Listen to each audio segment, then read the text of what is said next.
Salut à tous, merci d'être fidèles au rendez-vous de la Minute de Vérité, l'émission qui décortique les moments clés d'une tragédie. Celle d'aujourd'hui a ému le monde entier quand en 1977, deux Boeing, un néerlandais et un américain, vont entrer en collision sur l'aéroport de Tenerife aux Canaries et faire 583 victimes. À l'époque, on a parlé de crash du siècle. Cet accident va considérablement changer l'aviation civile. Voici son histoire, c'est la Minute de Vérité et c'est tout de suite sur Direct 8.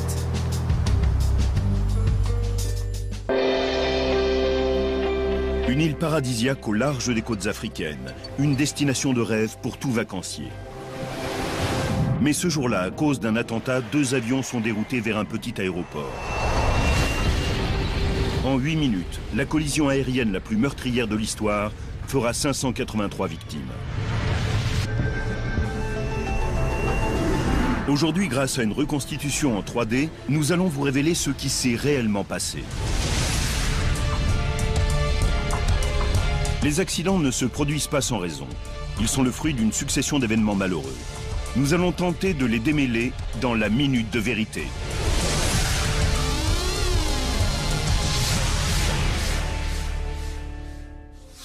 Europe, les îles Canaries, Tenerife. Dimanche 27 mars 1977. Los Rodeos est un aéroport calme sur les hauteurs de l'île, où transitent chaque jour quelques avions de petite taille. Mais aujourd'hui, la situation est différente.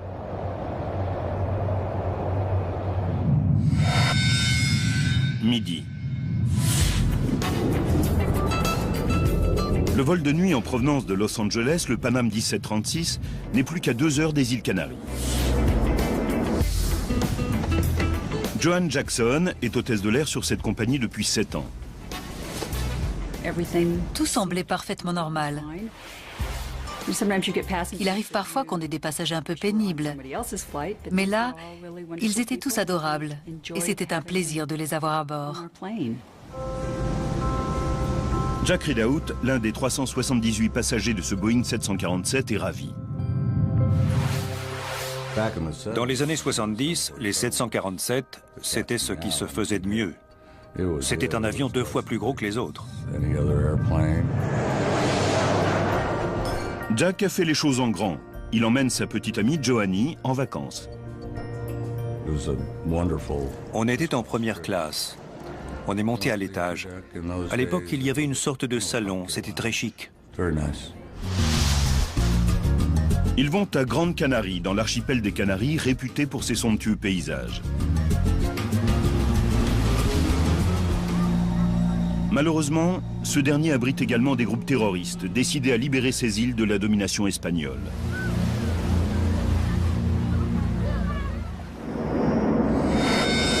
Midi et demi. Le commandant Victor Grubbs reçoit un message urgent du Centre régional de contrôle aérien. Une bombe a explosé à l'aéroport de Grande Canarie où il doit se poser. Il devra donc atterrir à l'aéroport de Los Rodeos sur l'île de Tenerife. Il explique la situation aux passagers. J'étais inquiet, comme tous les autres passagers, j'imagine. 13h38. Le Boeing 747 de la Pan Am n'est pas le seul avion dérouté. Un autre Boeing 747, le vol 4805 de la KLM, en provenance d'Amsterdam, se pose à Tenerife peu de temps avant. 3 autres appareils déroutés sont déjà sur le tarmac.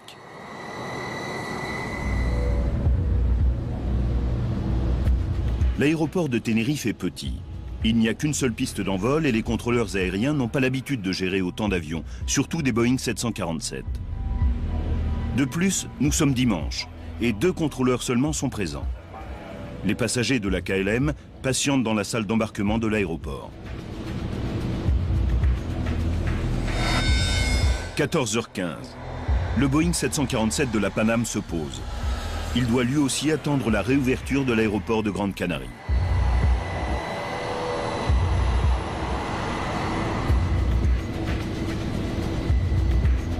Grande Canarie n'est qu'à 25 minutes de là. Mais la police n'autorisera peut-être pas tout de suite la reprise du trafic aérien. Personne ne sait combien de temps il faudra attendre.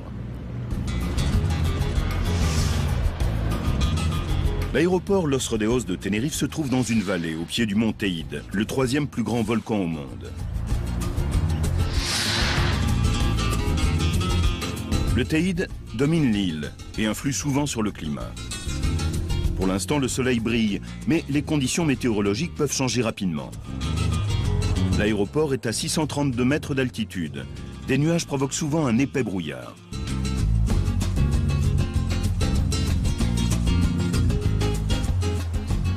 Mais au moment où le Paname se pose, les conditions météorologiques sont parfaites. Il faisait un temps magnifique. Le ciel était dégagé, il faisait très beau. J'ai remarqué que l'aéroport était un peu vieillot, pour ne pas dire vétuste. L'aéroport Los Rodeos a été inauguré en 1941 et dispose d'équipements limités. Il ne possède pas de radar pour suivre les avions au sol et l'éclairage central de la piste est défectueux. Avec 5 gros avions de ligne déroutés, l'aéroport est surchargé. La salle d'embarquement est bondée. Les passagers du vol Paname doivent rester à bord de l'appareil. Le personnel de bord ouvre les portes pour avoir de l'air frais en cabine. On a attendu longtemps. On commençait à s'impatienter et à se demander quand on allait repartir. «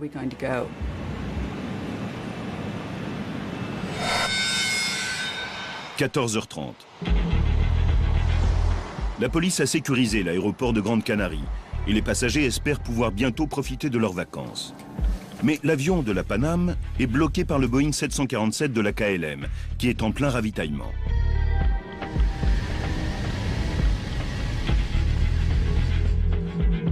Remplir cet appareil de 55 000 litres de carburant prendra 30 minutes. L'avion de la Paname est obligé d'attendre. Les pilotes avaient envie de repartir. Ils auraient préféré que l'appareil de la KLM ne se ravitaille pas pour qu'on puisse redécoller. Après le ravitaillement, l'attente se prolonge. Sans fournir aucune explication, les autorités espagnoles retiennent les avions 2 heures de plus au sol.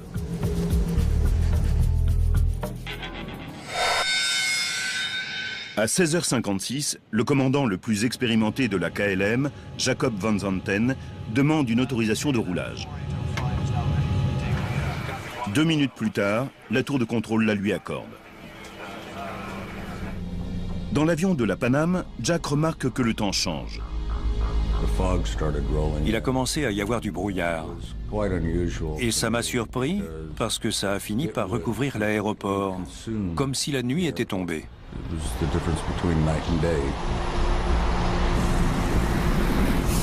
Le vol 4805 de la KLM remonte la piste avec à son bord 248 passagers et membres d'équipage. La tour de contrôle donne l'ordre à l'équipage d'aller en bout de piste, de faire un virage de 180 degrés et d'attendre l'autorisation de décollage. La visibilité est maintenant réduite à 300 mètres. Les contrôleurs aériens ne voient pas les avions et n'ont aucun radar au sol pour les aider. Ils ne peuvent compter que sur les communications radio.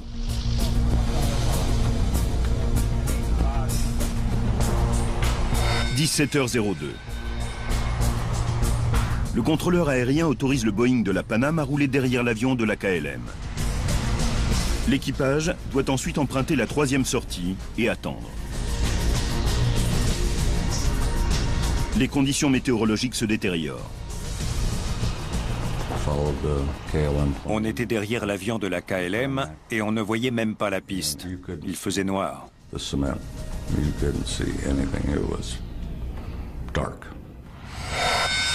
17h04. L'appareil de la KLM effectue sa rotation de 180 degrés et s'aligne pour le décollage.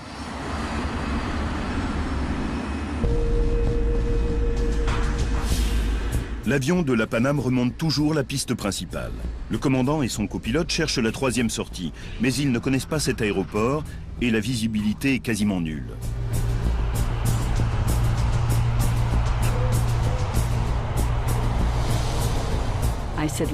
Je me suis dit, avec ce brouillard, on ne va jamais décoller. On ne voit même pas le moteur numéro 2. Je suis sûre qu'on ne décollera pas. 17h05. L'appareil de la KLM est aligné. Après 3h30 d'attente, le commandant Van Zanten est prêt à partir. 17h06. Le commandant Van Zanten relâche les freins. Le Boeing 747 s'élance, alors que le Boeing de la Pan Am est toujours sur la piste, 1400 mètres plus loin.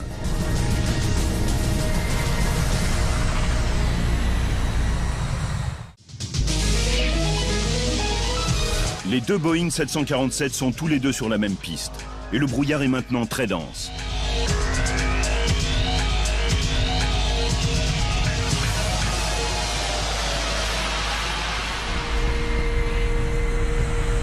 Dans l'avion de la Pan Am, Jack et Johanny voyagent en première classe. Johanny m'a dit, et si jamais il décolle? J'ai répondu avec des involtures, t'inquiète pas, s'il nous percute de plein fouet, on ne sentira rien. 17h06 et 18 secondes. La tour de contrôle demande au pilote de la KLM d'attendre. Attendez pour le décollage, je vous rappelle. Mais ils n'attendent pas. Le Boeing 747 du commandant Van Zanten s'élance sur la piste. 17h06 et 45 secondes. Ce que le copilote de la Pan Am voit par sa fenêtre lui glace le sang. Le Boeing de la KLM et ses 300 tonnes foncent droit sur les 396 passagers et membres d'équipage de la Pan Am. Pour les sauver, il faut quitter la piste le plus vite possible.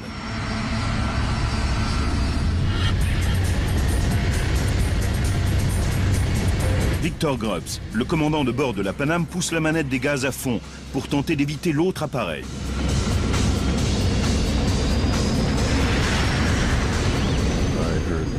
J'ai entendu les moteurs s'emballer et on a fait un brusque virage à gauche.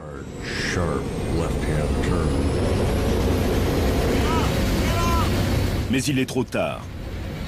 17h06 et 50 secondes.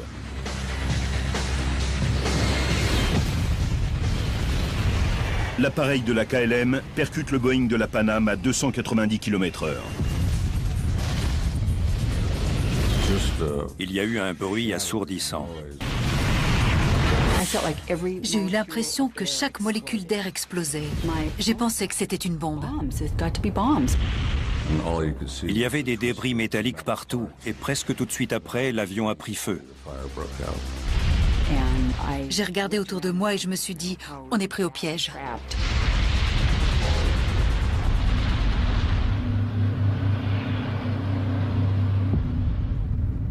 Les contrôleurs aériens entendent les explosions, mais à cause du brouillard, ils ne voient rien. Le contact radio avec les avions est coupé. Le 747 de la KLM a percuté à vive allure le Boeing de la Pan Am, sectionnant son pont supérieur. Il a fini sa course un peu plus loin sur la piste.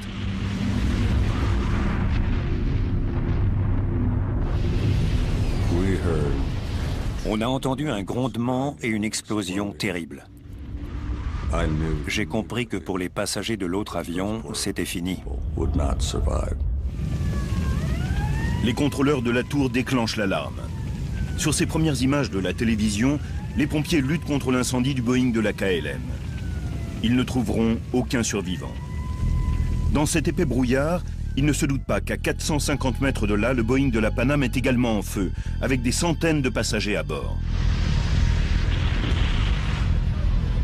Sans hésiter une seconde, Jack se porte au secours d'autres passagers. J'étais recouvert de carburant, mais je me suis dit, il faut faire sortir tous ces gens. Et j'ai aidé des gens à sauter par la porte.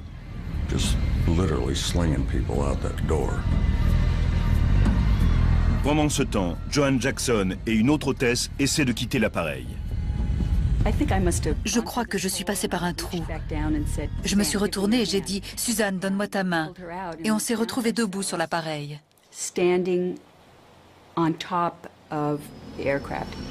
Le Boeing de la Pan Am est immobilisé, mais ses moteurs tournent encore à plein régime.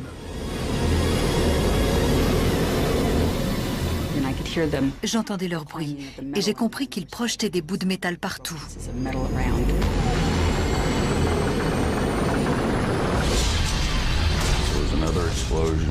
Il y a eu une autre explosion et l'hôtesse qui aidait les passagers a été tuée sur le coup. Elle a été décapitée. C'était pas beau à voir. Joanne et sa collègue sont toujours sur l'avion.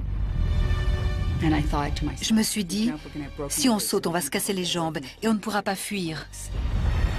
Mais l'avion commence à se désintégrer. Comme le fuselage avait été touché et commençait à s'affaisser, on a fini par sauter pour s'éloigner de l'appareil.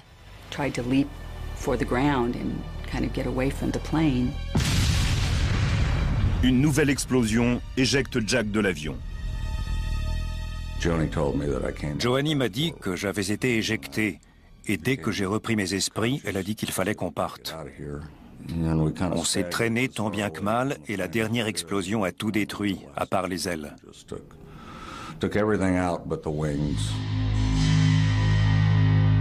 Sur les 396 personnes à bord, seules 61 survivront. Joan Jackson et sa collègue s'en sortent avec des blessures superficielles. On n'arrivait pas à croire qu'il y ait si peu de survivants. On cherchait les autres passagers et le reste du personnel. Je me disais qu'en faisant le tour de l'appareil, j'allais trouver ces 400 personnes, ainsi que l'équipage. C'étaient mes amis. Malheureusement, je me trompais. On n'arrivait pas à y croire. Jack Ridout porte secours à 12 personnes. Il souffrira de brûlures au 3e degré au visage et au bras. Ça a été mon Vietnam à moi. C'était horrible, un vrai carnage. Tous les passagers du vol KLM et la majorité de ceux du vol Panam périssent dans l'incendie. C'est la collision la plus meurtrière de l'histoire de l'aviation civile. Elle fera au total 583 victimes.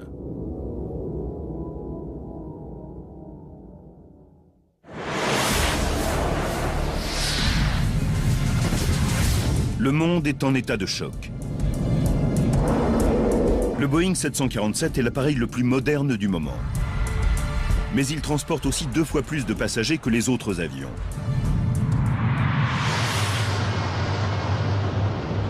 Sur la piste, il ne reste plus que les débris carbonisés des deux 747. Le drame aura duré 8 minutes. Nous allons maintenant reconstituer l'enchaînement des faits afin de comprendre ce qui s'est passé. Grâce à une reconstitution en 3D, nous irons au cœur même de la tragédie.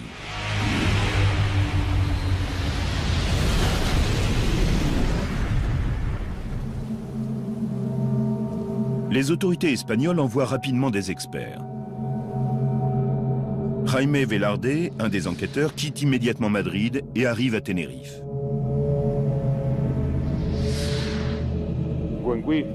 Quand on est arrivé, on a tout de suite su qu'on avait affaire à une véritable catastrophe. La situation était apocalyptique. Tout le monde était bouleversé par ce désastre.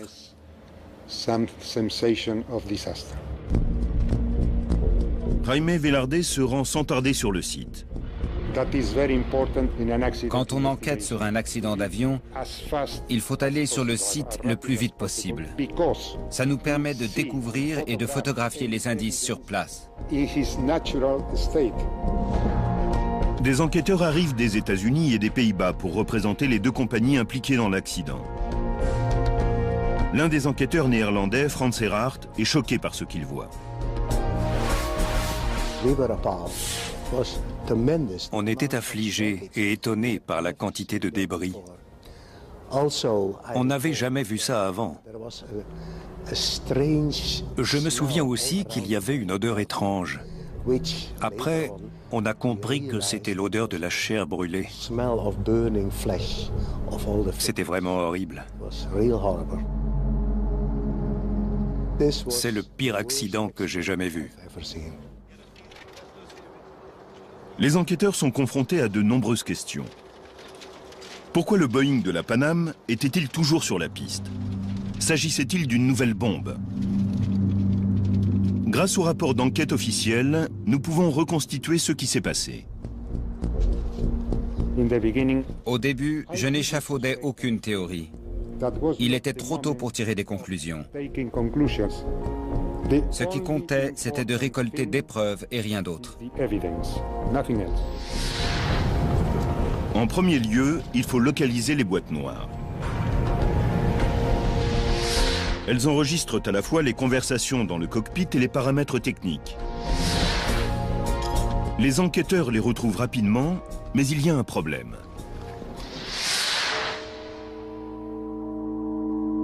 Les boîtes ont été sérieusement endommagées et il faudra peut-être des semaines pour déchiffrer les enregistrements.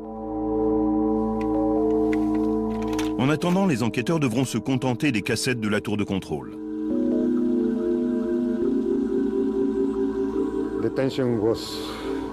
Tout le monde était très tendu, parce que c'était le premier indice que nous allions découvrir sur les causes de cet accident.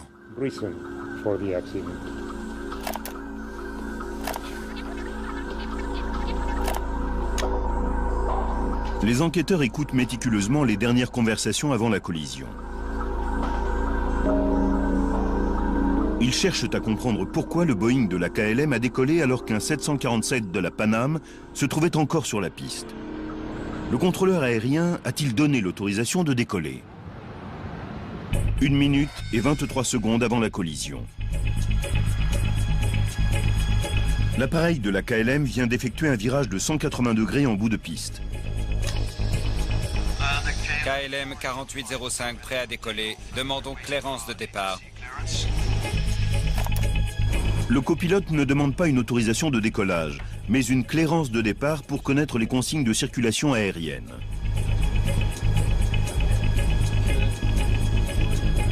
Le contrôleur délivre la clairance de départ et le copilote la collationne. 33 secondes avant la collision. Sur les cassettes, on entend le copilote collationner la clairance, puis dire une chose surprenante. Prêt, nous décollons. L'enquêteur américain Bill Edmonds est stupéfait par ce qu'il entend. C'était difficile de comprendre s'il disait « on décolle » ou « on se prépare à décoller ». Peut-être qu'il disait qu'ils étaient prêts pour le décollage, ou bien il était en train de dire qu'ils entamaient la procédure de décollage. 28 secondes. Le contrôleur espagnol semble également surpris par la phrase du copilote de la KLM. Ok, attendez pour décollage, je vous rappelle. Attendez est le dernier ordre passé par la tour à l'appareil de la KLM. L'autorisation de décollage n'a jamais été donnée. Pourtant, le commandant Van Zanten s'est élancé sur la piste. D'après les enregistrements de la tour, le pilote néerlandais aurait fait une terrible erreur. Cet homme, pour des raisons qu'il nous faudra élucider, a décollé sans autorisation. Van Zanten est l'un des pilotes néerlandais les plus respectés. KLM s'est même servi de son image pour leur publicité. Pilote de ligne depuis 27 ans, il a alors 11 700 heures de vol à son actif. Difficile de croire qu'un pilote aussi expérimenté puisse faire une erreur aussi grossière. Les preuves sont pour l'instant accablantes, mais l'enquête est loin d'être terminée. Il faudra patienter encore plusieurs jours pour écouter les boîtes noires.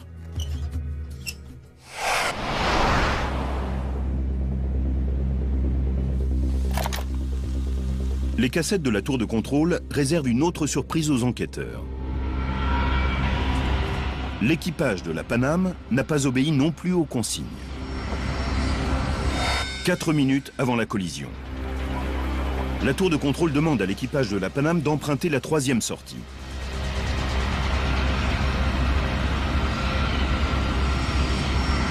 Or, les enquêteurs savent que la collision s'est produite plus loin, près de la 4e bretelle d'accès.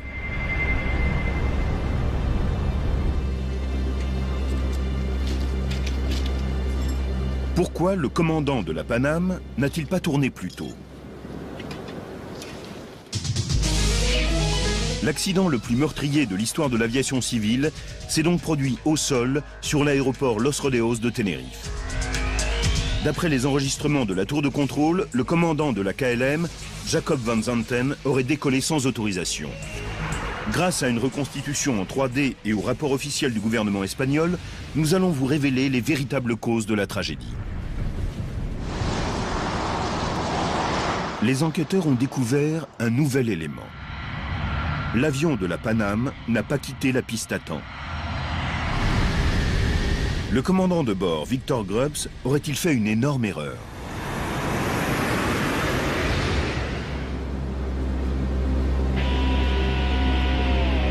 Pour le savoir, les enquêteurs commencent par étudier le plan de l'aéroport. Los Rodeos est un petit aéroport qui n'a qu'une seule piste d'envol et une piste de roulage parallèle. Il existe 4 bretelles d'accès entre la piste de roulage et la piste d'envol. Le jour de l'accident, les contrôleurs à Tenerife doivent gérer un trafic plus dense que de coutume, en raison de la fermeture de l'aéroport de Grande Canarie. Ils sont obligés d'immobiliser les avions sur la piste de roulage. Avant de décoller, tous les avions doivent donc remonter la piste d'envol. Les enquêteurs examinent ensuite la position exacte des avions quelques secondes avant la collision. 4 minutes et 46 secondes avant l'impact. Le Boeing de la Paname suit celui de la KLM sur la piste. L'équipage de la Paname utilise une petite carte pour localiser la sortie C3. Mais les sorties sont mal indiquées et la visibilité de plus en plus réduite. Ils remontent la piste en comptant les bretelles d'accès au fur et à mesure. D'abord C1, puis C2.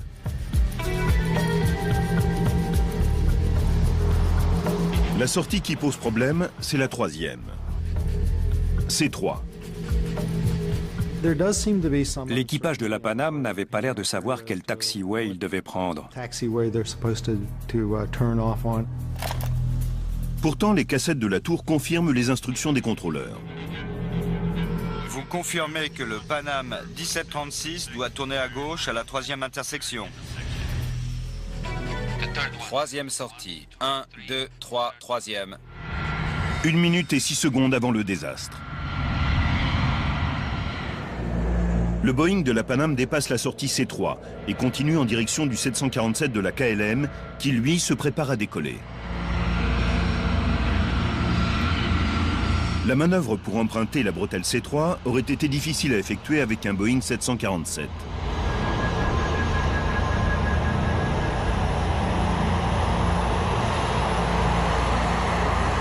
Les enquêteurs américains pensent que le virage était trop serré et que l'équipage a dû penser la même chose. Les calculs que nous avons effectués ont montré que l'appareil de la Paname n'aurait pas pu tourner à cet endroit-là. À la place du commandant, je n'aurais pas tenté un virage aussi serré. Alors pourquoi le contrôleur a-t-il donné cet ordre au Boeing de la Paname? Probablement parce qu'il n'avait pas l'habitude des 747. D'autres appareils auraient effectué facilement cette manœuvre. Selon les enquêteurs américains, une autre raison pourrait expliquer que le commandant ait raté la sortie C3.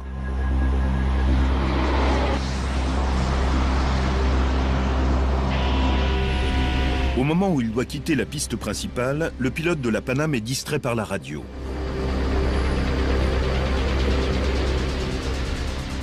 KLM 4805 prêt à décoller. Attendons clairance de départ. Ils écoutaient sans doute ce que disait l'équipage de la KLM au lieu de se concentrer sur le taxiway.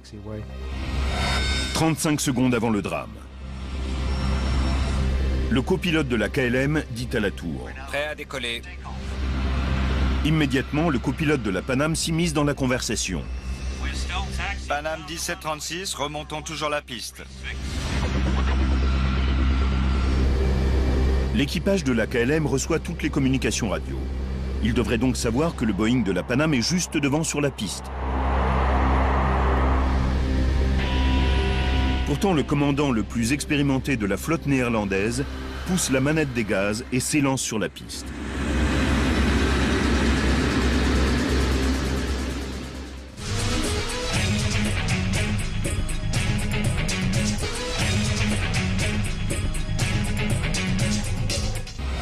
35 secondes avant le drame. Le copilote de la KLM dit à la tour. Prêt à décoller. Immédiatement, le copilote de la Paname s'immisce dans la conversation. Paname 1736, remontons toujours la piste. L'équipage de la KLM reçoit toutes les communications radio. Il devrait donc savoir que le Boeing de la Paname est juste devant sur la piste. Pourtant, le commandant le plus expérimenté de la flotte néerlandaise pousse la manette des gaz et s'élance sur la piste.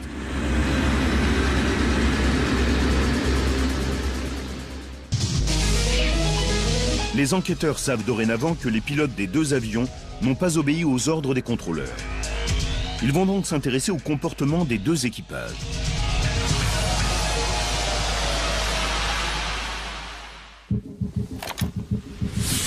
Sur les cassettes de la tour de contrôle, on sent qu'une certaine tension régnait dans le cockpit de la KLM. Le commandant a fait preuve d'une certaine impatience. Le Boeing de la KLM est bloqué à Tenerife depuis presque 3h30. Les enquêteurs apprennent par les boîtes noires que le capitaine Van Zanten a peur de dépasser son quota d'heures de travail. Il doit encore récupérer 300 passagers à Grande Canarie et les ramener à Amsterdam. S'il est en retard, l'équipage devra respecter une période de repos et KLM devra payer l'hôtel à toutes les personnes à bord.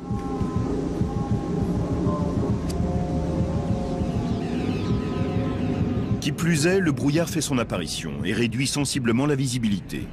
Le commandant est tendu. Tous les commandants de bord considèrent qu'il y a des problèmes au sol, mais qu'une fois dans les airs, tout ça disparaît.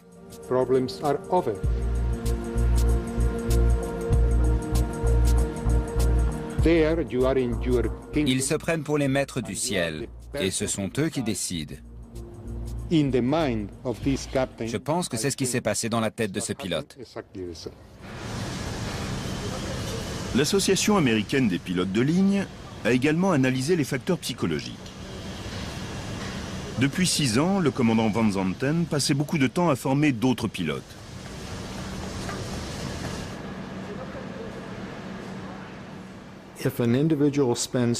Si quelqu'un passe plus de temps à former des gens qu'à voler, il finit par s'habituer à l'environnement du simulateur.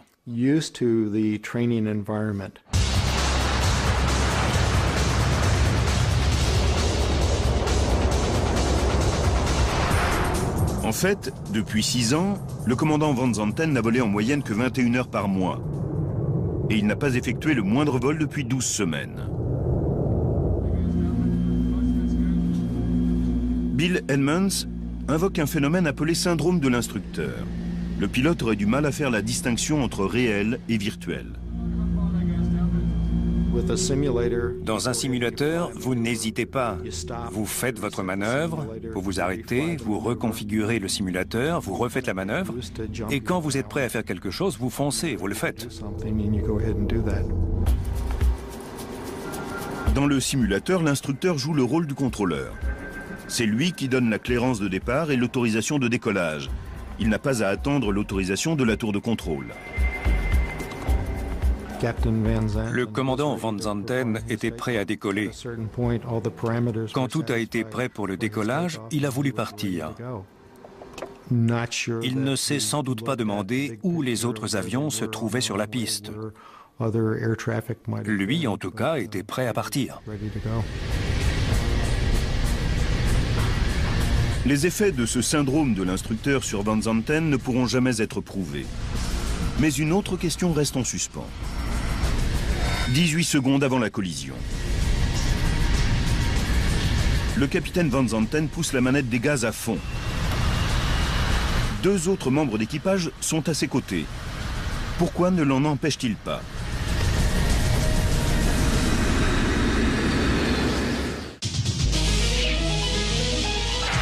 Donc, les cassettes de la tour de contrôle ont montré que le commandant Van Zanten avait décollé sans autorisation.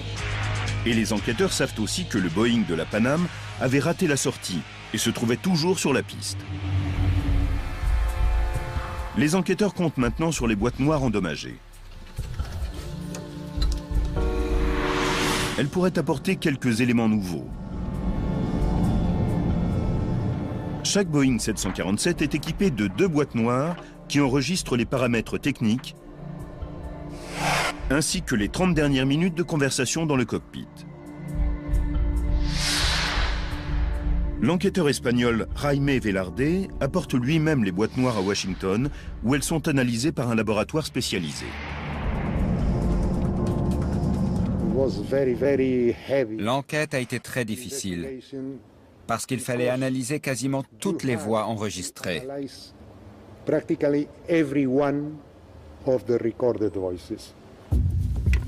Jusque-là, les enquêteurs se sont basés sur les enregistrements de la tour de contrôle.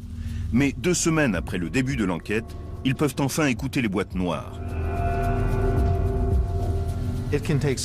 On peut mettre plusieurs jours à écouter 30 minutes de conversation dans le cockpit.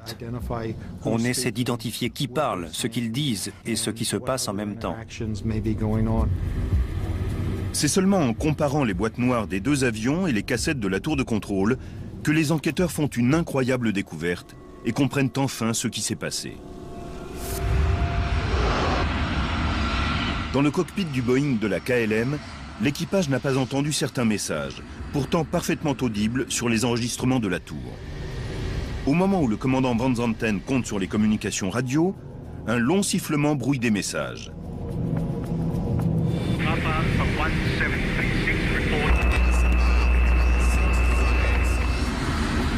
Patrick Smith est pilote de ligne et a analysé de nombreux accidents d'avion.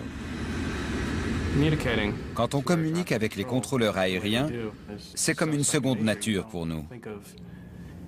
On n'imagine pas que quelque chose pourrait tomber en panne et nous tuer. Là, un problème technique banal a causé un terrible accident.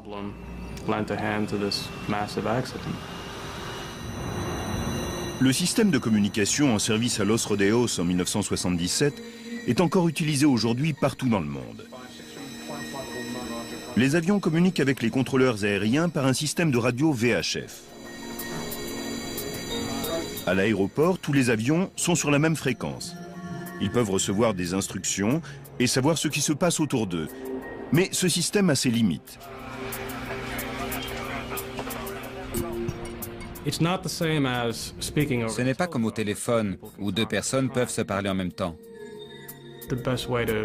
Pour vous donner un exemple, ça ressemble plus à un talkie-walkie. On appuie sur un bouton et on parle. Une seule personne peut parler sur la fréquence. Chacun doit attendre son tour. Quand 2 ou plusieurs personnes essaient d'utiliser cette fréquence en même temps, cela provoque un signal aigu, une interférence. Quand il y a une interférence sur une fréquence ouverte, 999 fois sur 1000, c'est sans conséquence. Mais ce jour-là, à Tenerife, les conséquences seront dramatiques. 67 secondes avant l'impact. Le commandant Van Zanten a effectué le difficile virage à 180 degrés en bout de piste. L'enregistreur de paramètres techniques révèle qu'il met les gaz. D'après les conversations enregistrées, le copilote est inquiet. Attendez, on n'a pas la clairance de départ.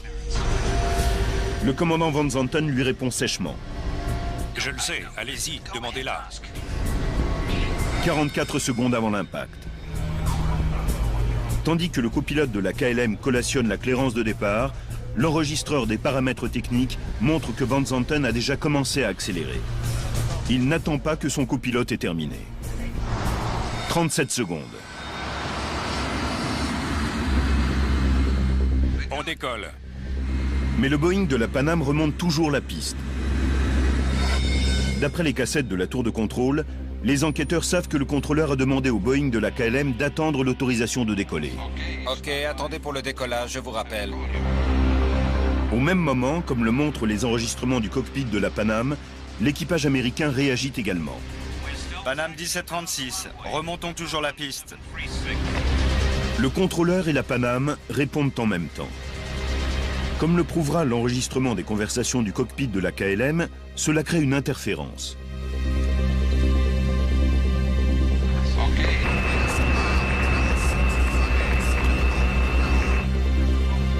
Le commandant Van Zanten entend « OK », mais il n'entend pas le contrôleur dire « Attendez pour le décollage, je vous rappelle. » Il n'entend pas non plus la Paname dire « Paname 1736, remontons toujours la piste. » Il continue à accélérer sur la piste. L'une de ces deux phrases aurait dû l'arrêter. Mais comme elles ont été dites simultanément, il n'a entendu qu'un bruit confus.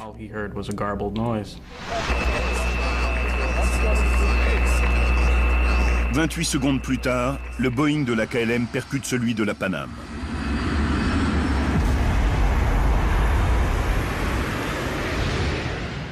Pour l'enquêteur néerlandais, cette preuve disculpe le commandant Van Zanten. Cette découverte a été importante pour l'enquête et je reste persuadé que si l'équipage de la KLM avait entendu ces messages, il aurait stoppé le décollage.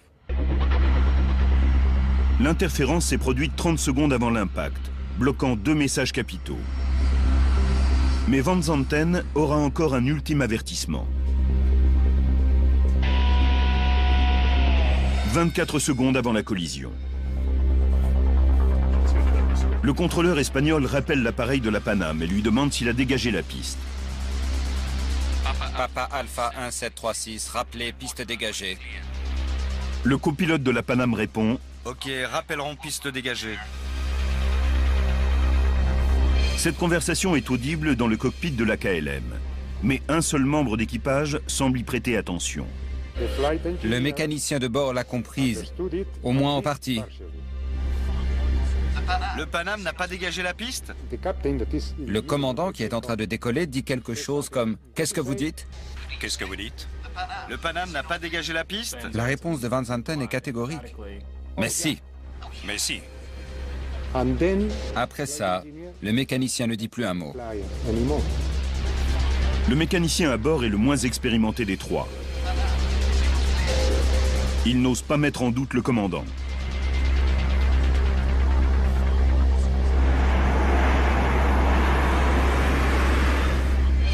Les enquêteurs espagnols et américains condamnent le comportement du commandant Van Zanten ce jour-là.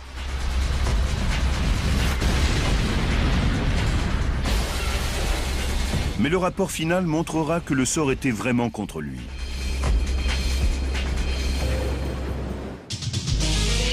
Le commandant Van Zanten a donc décollé sans autorisation et percuté le Boeing 747 de la Paname qui remontait sur la même piste. Mais les enquêteurs découvrent maintenant qu'il a tenté d'éviter la catastrophe.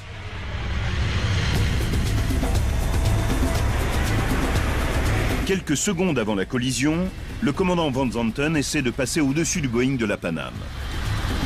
Il relève le nez de son avion tellement brusquement que la queue de l'appareil touche la piste. Le nez et les roues avant évitent le Boeing de la Paname. Mais le gros porteur ne s'élève pas suffisamment vite. Le moteur numéro 1 du Boeing de la KLM effleure l'appareil de la Paname et c'est la catastrophe. Comble de malchance, le commandant Van Zanten avait pris à bord 55 000 litres de kérosène supplémentaire pour gagner du temps ensuite sur l'aéroport de Grande Canarie. Sans cela, l'avion aurait sans doute pu décoller plus vite et éviter la catastrophe.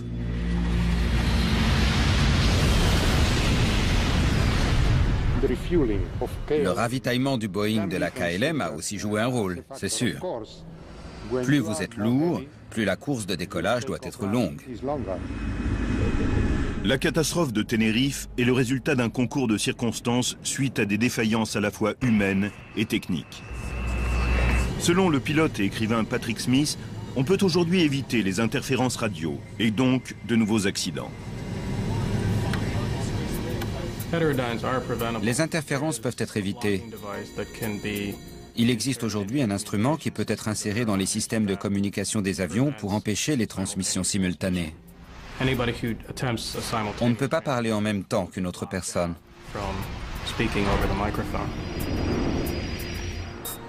Les ingénieurs aéronautiques peuvent installer ces instruments pour 13 000 $ seulement, ce qui est peu par rapport au coût d'un avion neuf, qui peut atteindre 200 millions de dollars. Mais même si certaines compagnies aériennes se proposent de l'installer, ce n'est pas encore obligatoire. Les enquêteurs ont donc reconstitué les faits qui ont conduit à la catastrophe de Tenerife.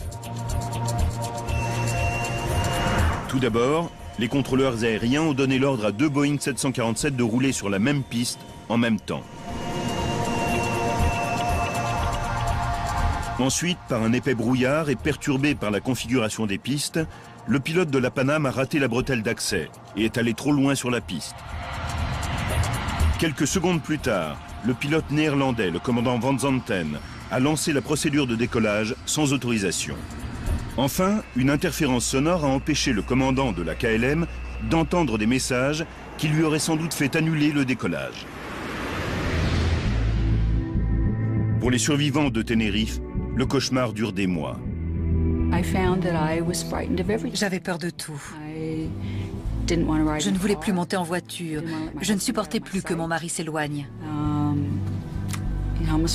Je voulais juste rester chez moi, les rideaux tirés, comme on voit parfois au cinéma. Tout me faisait peur. Suivi par un psychologue, Joanne reprend son travail 3 mois plus tard. Je suis toujours hôtesse de l'air. Je fais maintenant ce métier depuis 34 ans et je pense continuer encore 6 ou 8. J'adore voyager. Chez lui, à San Diego, Jack passe à la télévision. Jacques Ridoux s'en est sorti. Il a aussi aidé des passagers à évacuer le Boeing de la Pan Am à Tenerife. Ce qu'on ne peut pas comprendre tant qu'on n'a pas vécu ça soi-même, c'est que les séquelles durent des années et des années. Pendant 1 an, j'ai revu ces images quasiment toutes les nuits. Le président Carter enverra une lettre à Jack pour le remercier de ce qu'il a fait.